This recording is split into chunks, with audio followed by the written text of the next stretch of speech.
DB Parmar, FSO Jamnagar મહાનગરપાલિકા।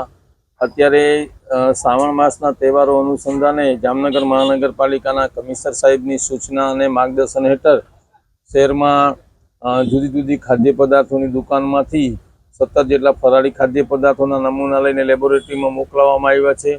તદુપરાંત આજરોજ જૂના રેલવે સ્ટેશન વિસ્તારમાં તપાસ અને ચેકિંગ કામગીરી ચાલુ છે। જે પૈકી જય ભવાની સ્વીટ એન્ડ નમકીનમાંથી અત્યારે વ્હાઇટ પેંડાનો નમૂનો લેવામાં આવ્યો છે અને આ કામગીરી અત્યારે આજરોજ તો ચાલુ રાખવામાં આવશે।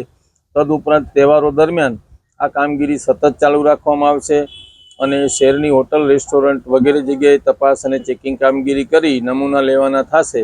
એ કામગીરી પણ ચાલુ રાખવામાં આવશે।